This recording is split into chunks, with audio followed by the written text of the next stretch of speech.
Hello everybody, I'm back with another YouTube tutorial. This time I will be guiding you through the object drawing and painting. We will be drawing and painting a poster paint bottle and brush. Let's get started. Before we start drawing the bottle, we need to draw a base which would act as a foundation for our bottle. The base line must always be parallel to the bottom of the page. This helps build an illusion that the object is standing upright on a surface. Okay, let's start creating a skeleton for our bottle. First, we'll draw a straight vertical line 90 degrees to the base, cutting it in the center. Now start adding shapes on the base. I always consider the entire object as a single shape. I start dividing it into the bottle and bottle cap. I have drawn a rectangle for the cap, a thin rectangle for the neck of the bottle, and a big one for the main body of the bottle. Draw an oval using the top line as a diameter. Make sure that the line is curving at the ends, as an oval must not have any corner or sharp edge. Once the top of the cap is done, we need to draw the height of the cap. So draw a parallel curved line from the next 2 points. This also must be curved and not pointed at the edges. This way the cap would be ready. Follow the same method of drawing parallel curved lines for the neck and also the bottom of the bottle, making sure to gently curve the lines at the corners. Always remember, a cylinder will not have any pointed edges. They must always be curved. I'm going to go ahead and add the finer details of writing on the cap and drawing the label.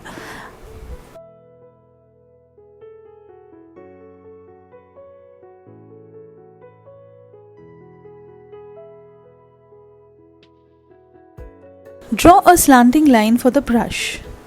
The end of the brush is narrow and a little thicker near the metal grip part. This is supposed to curve similar to a cylinder near the brush bristles. So we draw it like an oval there. Finish drawing the brush as shown.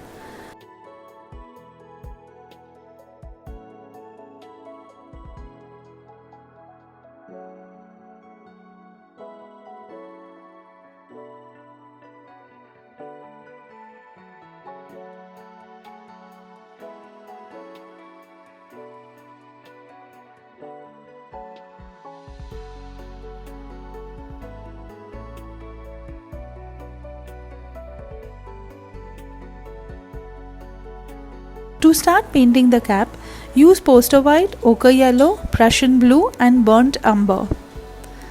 Since the source of light is on the left of the bottle and the top of the cap is lighter, paint a solid white there. The height of the cap will also be a solid white to the left where there is highlights. Add a drop of yellow in white to create an off-white shade for the medium tones, which will be painted to the right side of the cap. Use a drop of blue and brown mixed with white to create darker areas.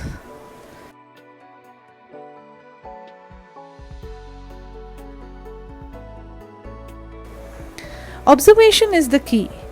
Apply the paint as you see them on the bottle.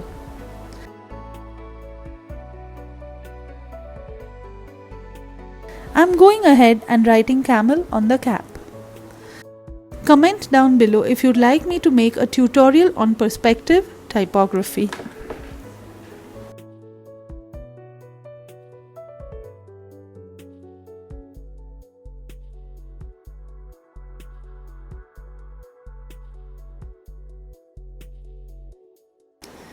For the yellow color of the bottle, I have used a lemon yellow, ochre yellow and white paint. Just like the cap, apply lighter shades on the left and darker shades on the right. Just a drop of ochre yellow is good enough to get the darker yellow.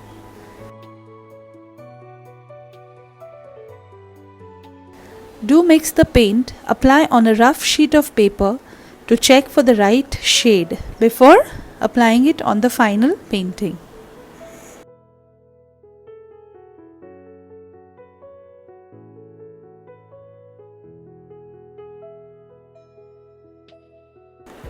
For the glass effect, use Prussian blue, burnt umber mixed with ochre yellow and white. Just a drop is sufficient to create the darker tones for the bottle.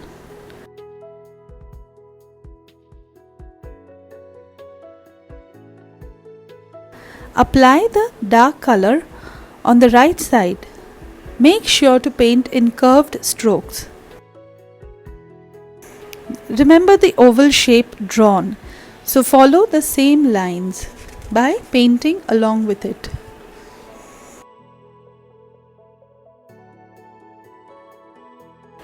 To paint the glass effect, we need to first paint the entire bottle with all the different tones, that is light, medium and dark. Then we use thick white paint for the highlights, or where you see the white shining light falling on the bottle.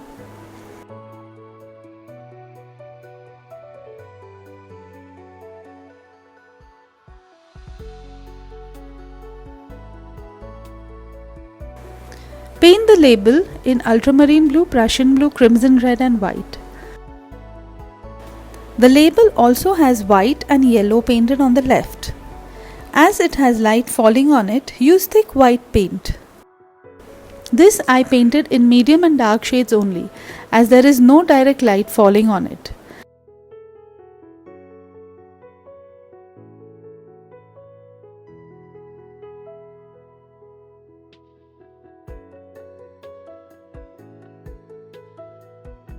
I have added the text exactly how it was visible.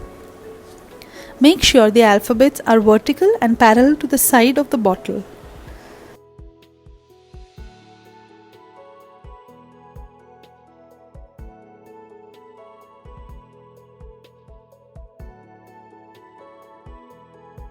Once all the base colors are painted, I apply some extra dark shades using Prussian blue and burnt umber to show the depth in the bottle.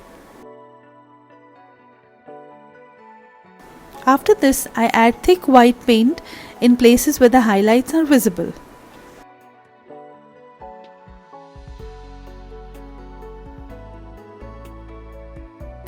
The brush is painted on similar lines.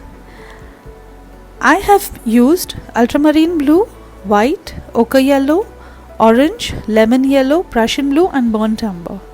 On the wooden part of the brush, the paint should be well blended. On the metal part of the brush, show flat tones without blending the paint to give a good metallic effect.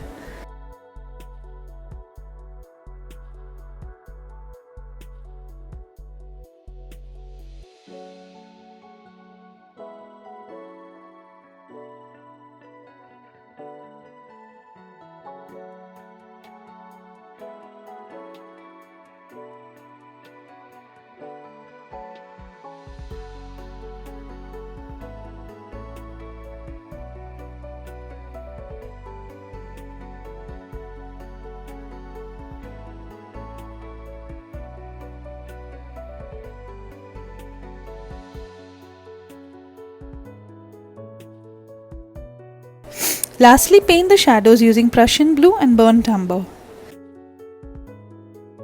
Make the paint a little watery at first. Apply this paint near the object, leaving a thin white line which indicates the reflected light. This helps in creating a greater realistic effect in your picture.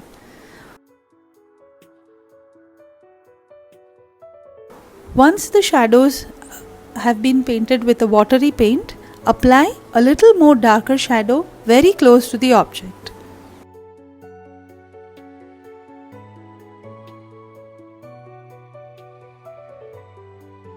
Thank you so much for watching this tutorial. Please don't forget to like, share and subscribe. I would like to get your opinion on what I should paint next. So comment down below your suggestions. See you next time.